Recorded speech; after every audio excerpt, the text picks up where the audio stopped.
Allez, bienvenue à ce module 2, donc c'est la suite. Donc ici, comment créer d'un BI desktop ou d'un Power Pivot dans le modèle de données une table qui va générer un calendrier à partir de paramètres. Donc on avait déjà commencé, donc on va y revenir. Donc ici, on va éditer euh, l'éditeur de Power Query et on va attaquer. Donc on avait fait déjà la fonction. Et on va également en même temps regarder ce qu'il en est. Donc ici la fonction, on avait créé un paramètre avec une date de début, une date de fin.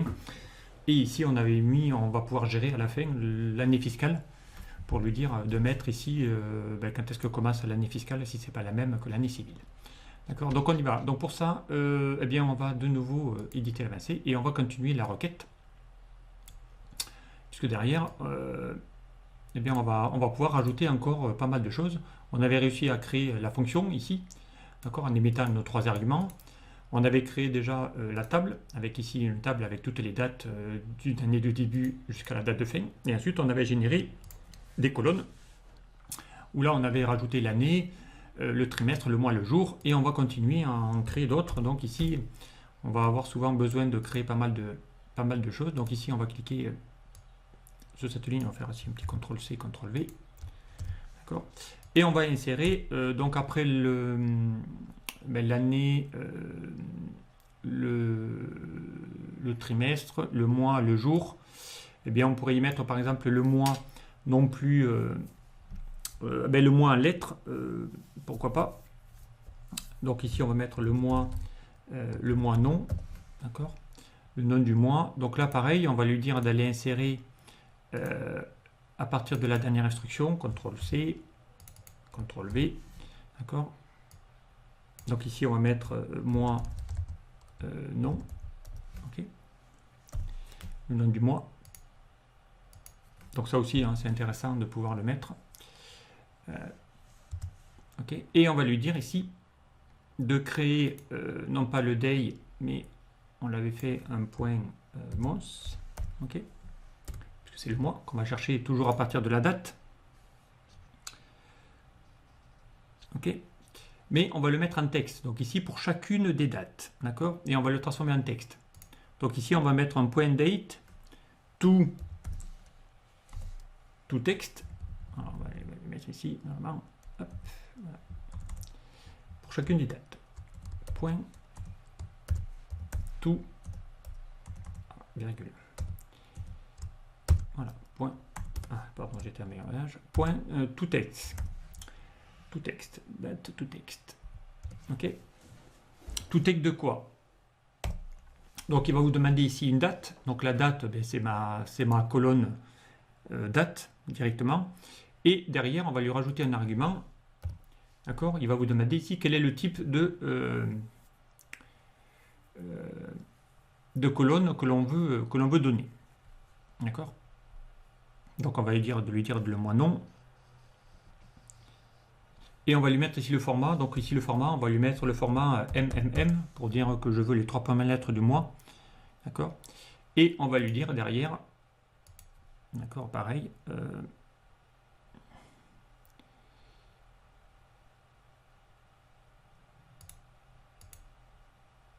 voilà, date pour chacune des dates, tout texte.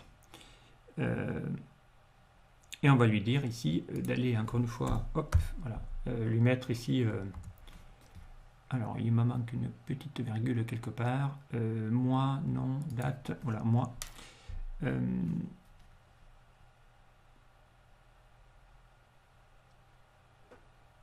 Pour chacune des dates. Voilà, on y a mis le nom. Pour chacune des dates to date, voilà, directement. Et évidemment ici, j'ai fermé la parenthèse trop tôt, parce que derrière, il va me laisser un argument supplémentaire, où là, il va falloir lui dire ici, alors culture, donc il vous demande ici ce qu'il faut derrière, donc on va lui dire de le typer. Donc ici, on va fermer la fonction toText, d'accord, et ensuite, on va mettre une virgule pour lui dire le type, lui mettre le colonne type. Et bien, on va lui dire, comme on l'a fait tout à l'heure, on veut que ça soit du texte, puisqu'on veut avoir les chiffres, le mois en texte. Directement, ok. Type texte. Allez, on continue. Donc du coup, on va avoir besoin, on va faire la même chose Par exemple, ici, on va insérer non pas le mois, mais par exemple, on va insérer le... Allez, qu'est-ce qu'on pourrait insérer? Tiens, le numéro de la semaine, on ne l'a pas fait ça. Donc insère, souvent on en a besoin. Semaine, insère semaine.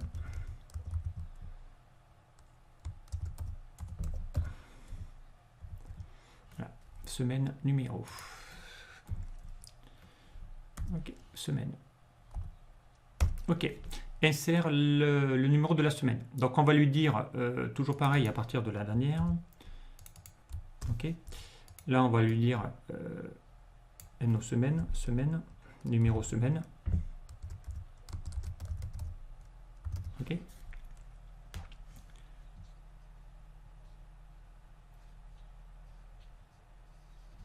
Donc ici, on va chercher le numéro de la semaine. Donc là, pareil, on va lui dire pour chacune des dates. Et là, on va chercher une instruction qui s'appelle date.week. Week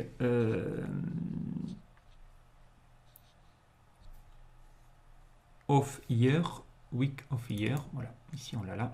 Week of year. Donc là, tout ça, on va le mettre. À partir de quoi? Toujours, il aura besoin, évidemment, de le faire à partir d'une date. D'accord? Et on n'a pas besoin de typer tout ça, puisque c'est un chiffre. Donc on va s'arrêter là. Ok. Voilà, on va lui dire de chercher le numéro de la semaine. On va déjà tester ici si les deux lignes qu'on a rajoutées fonctionnent bien. Donc ici on va chercher la dernière instruction, CTRL-C, CTRL-V. Alors, est-ce que je me suis trompé quelque part dans la syntaxe? Let in, date,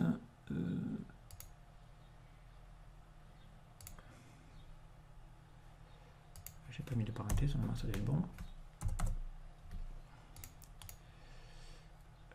Date, for each date of week. Voilà. Il va falloir rajouter ici une deuxième parenthèse puisqu'on en a ouvert une pour la colonne add. Ok, donc on va tester.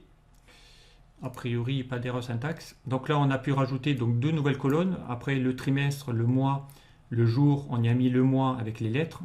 D'accord, le nom du mois. Et on a mis les numéros de semaine, 1, 2, 3. Donc ici, à partir de tous les... voilà, à partir des mois. Donc il faudrait même qu'on mette les jours en lettres. Pourquoi pas? On pourrait mettre ici les jours en lettres.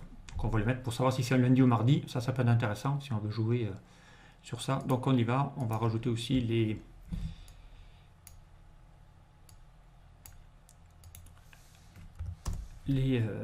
donc ça va être presque de ce type-là.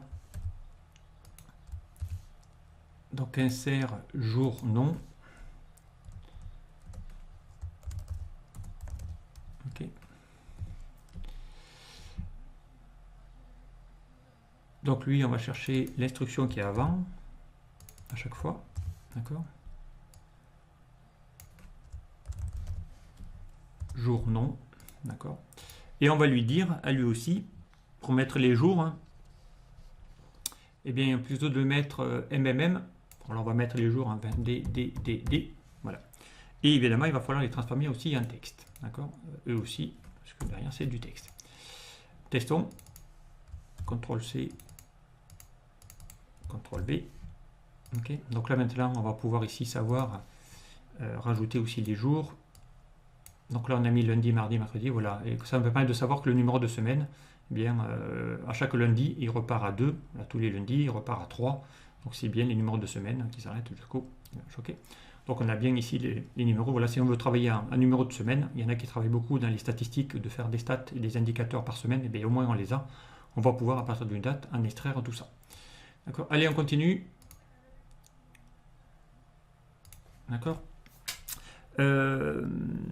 Donc maintenant, on va pouvoir bien essayer de créer l'année fiscale. Donc on était parti pour le créer. Là, on ne l'a pas encore prévu. Alors pour créer l'année fiscale, on a besoin de récupérer, si on veut l'appeler FY 12, 19, 20, 21, on a besoin de récupérer les deux derniers digits d'une année. Donc ici, on va lui mettre, on va insérer ici une nouvelle instruction qui s'appelle insert année courte. Ok, égal, insert année courte, et on va chercher, toujours pareil, une table. On va lui rajouter un add column, d'accord. Et dans ce add column, on va chercher la dernière instruction, c'est elle. Ok. Suivi de, eh bien derrière, il va falloir lui dire de l'appeler, on va l'appeler, voilà, bon, je sais pas moi, année courte, voilà.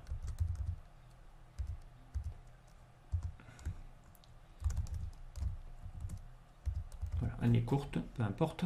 Et on va lui mettre, on va lui dire d'aller chercher l'instruction, et ça il faut le faire pour chacune, donc on va le faire pour chaque ligne, each. Each de quoi? Toujours pareil, de texte.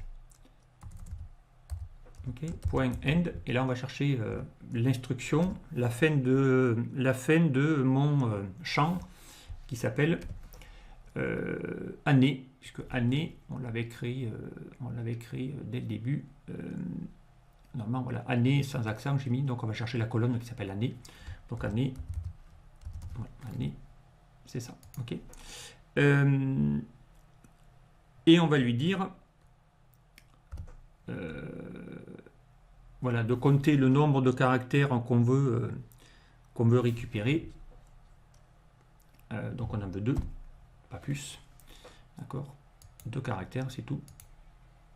Et ensuite, il va falloir lui dire qu'on veut le mettre aussi sous format, il va falloir le typer, hein, de type type text, parce que derrière on va devoir le concaténer, donc si c'est pas du texte, on ne pourra pas les concaténer. Type texte, d'accord. Et on va fermer la parenthèse. Ok. Alors évidemment, il faut ici une virgule sur la précédente. Alors on va aller voir ici si ça déjà ça fonctionne bien. Donc il faut prendre cette dernière instruction et le mettre ici, CTRL V. On va aller voir s'il n'y a pas une erreur de syntaxe. Alors a priori ça a l'air d'aller. Donc là on a bien les années complètes. Et ici on va chercher la dernière. Alors si, il y a une petite erreur. On n'a pas pu convertir la valeur 2020 en texte. Alors, on va aller voir ça. Je me suis peut-être trompé dans le code. Testons. Hop. Alors, tab. Déjà ici, il manque une parenthèse, parce que sinon il ne va pas le faire. Type texte, pardon. Type texte. Donc on ouvre la parenthèse pour insérer la colonne.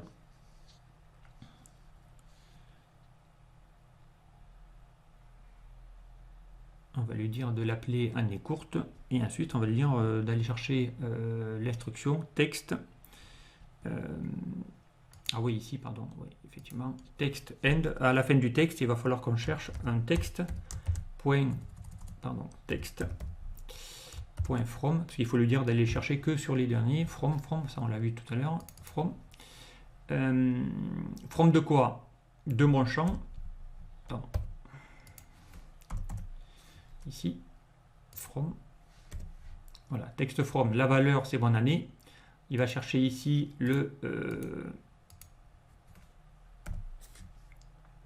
l'intitulé. Donc par rapport à mon année. Les deux et ici le type. Donc là maintenant je pense qu'il a dû le trouver. On va tester. On va vérifier si l'erreur a été retirée. Voilà, donc là maintenant c'est bon. On a bien ici les deux derniers digits pour chacune de mes années. Donc 20, 21. Maintenant il va falloir qu'on aille y récupérer mon année fiscale.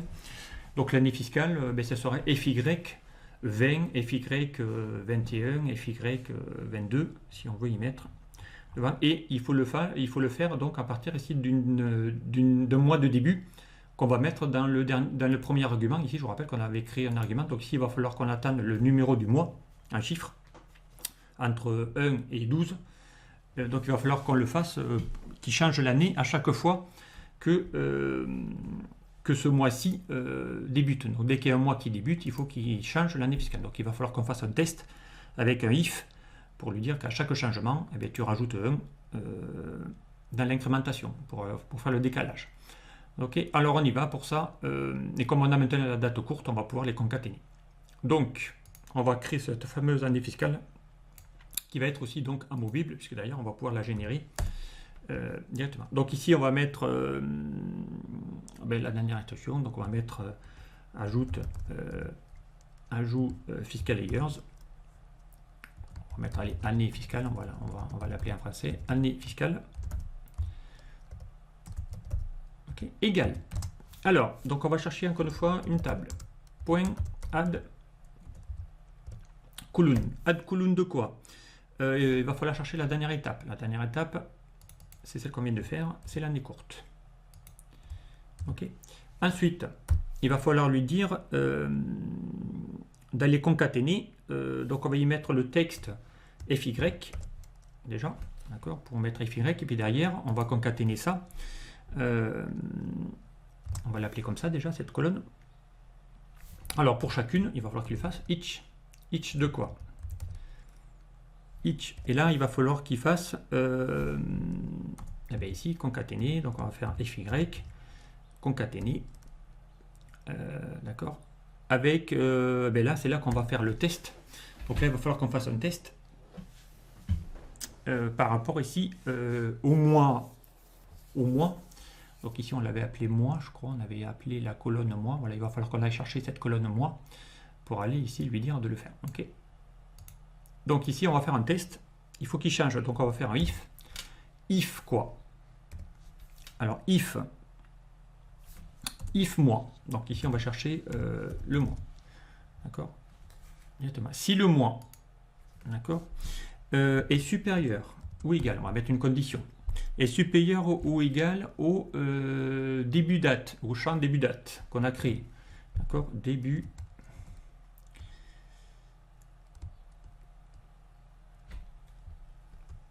Enfin, au FY début mois. D'accord? Si c'est supérieur à FY début mois, alors le FY, est-ce qu'il va me le trouver début? Non. Pourquoi il ne me le trouve pas? Début mois. On va écrire toujours de la même façon. Si le mois, alors le mois, je l'avais écrit, la colonne mois, voilà, avec une majuscule. Attention à la casse, c'est toujours pareil. Si le mois est supérieur à FY début mois, donc c'est celui qu'on va mettre dans le troisième argument.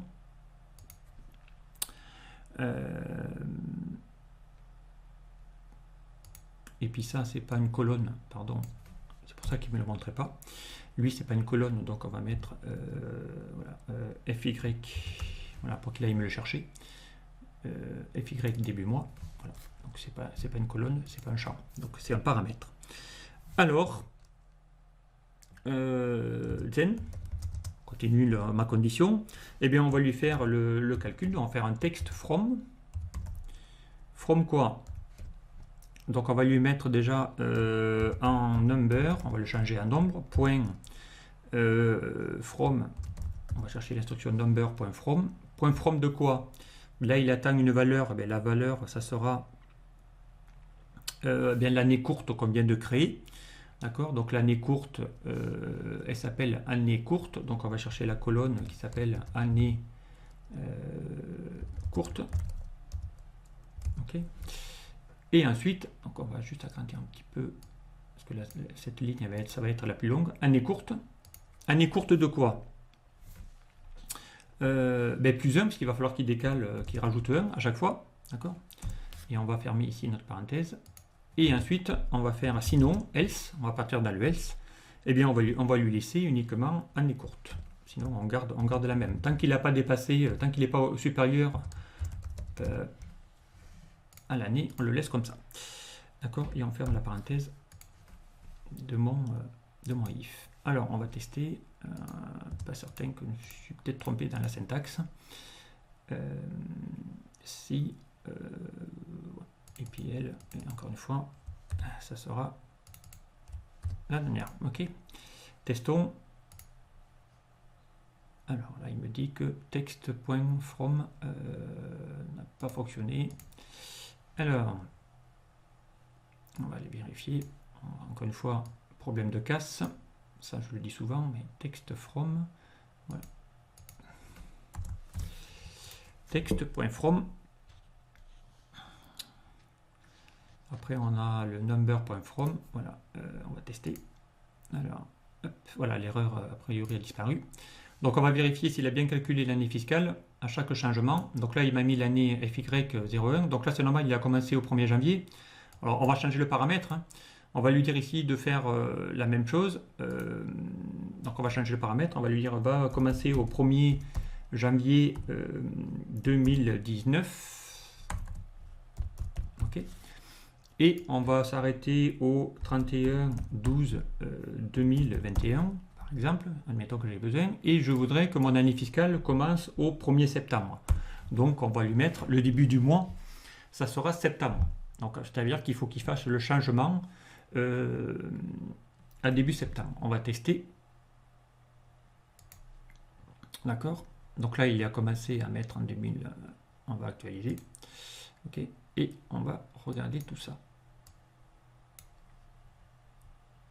Alors, on va aller voir ici quand est-ce que ça va changer. Si je mets ici, il va y avoir FY22. Voilà, FY21 et 22. Donc FY21 et 22. Voilà, donc ici ça a changé un vendredi. Alors, et il n'a pas pris en compte le 1er janvier. Il laisse toujours 1er janvier. Alors, je ne sais pas s'il est le même. S'il m'a pris en compte ma nouvelle. Non, il n'a pas pris ce que j'avais mis 2018. Alors, on va l'appeler, ça sera plus simple.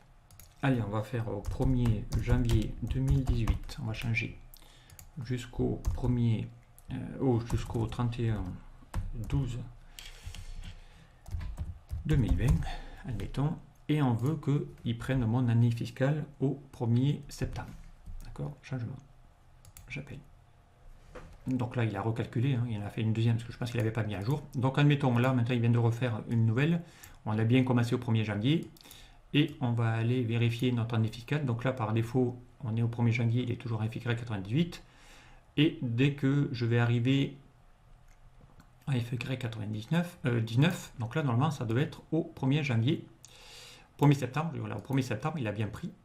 D'accord. Donc ici, mon année fiscale commence au 1er septembre 2018. Et doit se terminer, donc si je continue, à FY19, voilà, FY19, ça doit se terminer fin août. Voilà, donc ici, hein, ça doit être ici la dernière date, et on va arriver à fin août, voilà, au 1er septembre 2019, donc on a bien ici l'année fiscale, impeccable, donc il va bien faire le changement toutes les années, et on a bien ici directement. Allez, donc du coup, ça fonctionne très bien tout ça. Donc, on a quasiment fini maintenant notre calcul. Donc après, on pourrait rajouter des choses supplémentaires si on a besoin. Et puis ici, on va l'appeler plutôt Fiscal Years. Voilà, on va l'appeler comme ça, Fiscal Years, plutôt que FY. C'est plus joli. D'accord. Alors maintenant qu'on a créé, ça y est, notre requête, c'est comment l'utiliser. Donc je vous rappelle, l'intérêt, c'est de pouvoir l'utiliser un peu partout. D'accord, cette requête-là. Donc une fois qu'on a fait là, donc ici si je laisse tel quel, d'accord, voilà, cette fonction on va lui dire de la charger dans, et on va lui dire de le mettre dans une connexion et de l'ajouter dans le modèle de données, je fais OK. D'accord, donc là il va charger la connexion. Voilà. Donc si je vais maintenant dans Power Pivot, puisque derrière lui on sait qu'il gère des modèles de données, donc on va ici dans l'onglet Power Pivot, gérer. Là maintenant je vais avoir une table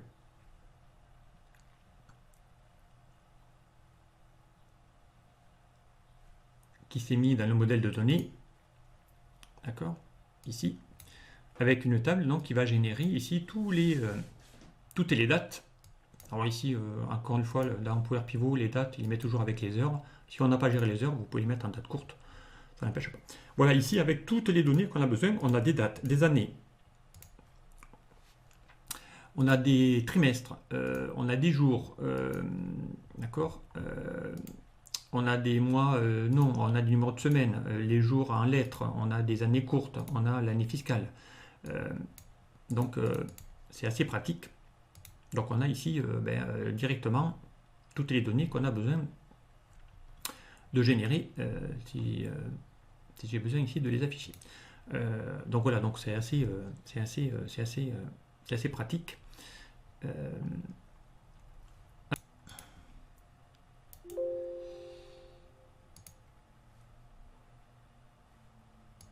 on a bien à partir de là. On va actualiser l'aperçu, savoir s'il ne génère pas des erreurs. Ok. Donc ici on va charger, fermer charger dans.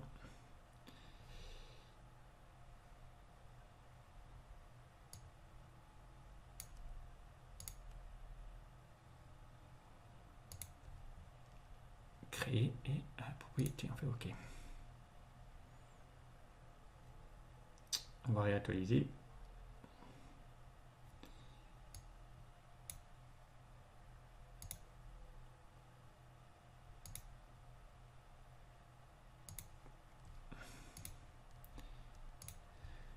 Allez, on va revenir dans Power Pivot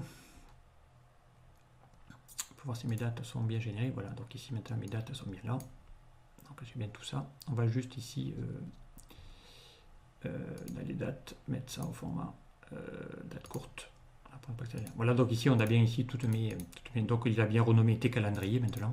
Voilà, et là on pourrait maintenant à partir de là générer ici grâce à cette table des calendriers dans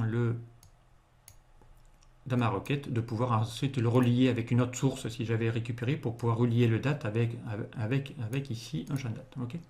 Alors, si maintenant vous avez Power BI Desktop, d'accord, comment essayer ici de récupérer cette requête pour créer un nouveau calendrier? Eh bien, on y va. Donc, on va revenir ici sur notre Excel et on va récupérer. Donc, parce que moi j'en ai un que j'ai récupéré, enfin que j'ai créé, une requête Power Query qui va me générer mes calendriers ici. Ok. Eh bien, cette requête-là, que vous pouvez évidemment utiliser. Alors ici, on va juste faire année fiscale. Il n'a pas pris tout à l'heure en compte, je ne sais pas pourquoi, année fiscale.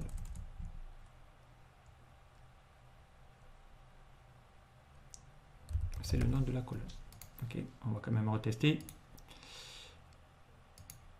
Voilà, okay, il a bien renommé ici voilà, la colonne année fiscale. Ok, donc ça c'est bon. Alors, eh bien, du coup, on va venir ici dans l'éditeur. Donc moi, si j'ai besoin régulièrement dans un modèle de données de générer une table de calendrier rapidement, eh bien, je prends ici tout ça. D'accord. Je vais faire un petit CTRL-C. Je vais me le mettre ici dans Windows. Je vais appeler Windows pour aller chercher ici le bloc-notes. D'accord. On va taper bloc-notes. D'accord. Ici, je vais faire un petit CTRL-V. Donc là, je récupère le contenu de ma requête. C'est typiquement du texte, ni plus ni moins. D'accord. Et je peux, par exemple, ici, me l'enregistrer. Donc ici, on va faire un fichier enregistré sous. Voilà, on va se le mettre le bureau. Et ici, on va l'appeler, je sais pas moi, table calendrier. Ok, table calendrier. Et j'enregistre. D'accord. Si maintenant j'ai Power Pivot, donc là du coup, ben, maintenant lui vous pouvez le garder, le stocker. Pas besoin de le laisser dans un classeur. Hein. Lui maintenant que je l'ai dans mon bloc-notes, je vais pouvoir le réutiliser autant de fois. Si j'ouvre maintenant Power BI, donc ici on va conserver les modifs, okay, et que j'ouvre ici Power BI Desktop pour aller créer et charger un modèle de données, je vais déjà générer ma table de calendrier en fonction d'une année ou des années fiscales que j'aurai besoin. Je rappelle que dans Power BI Desktop, maintenant vous avez exactement Power Query intégré. Donc, et dans la BI Desktop, vous avez également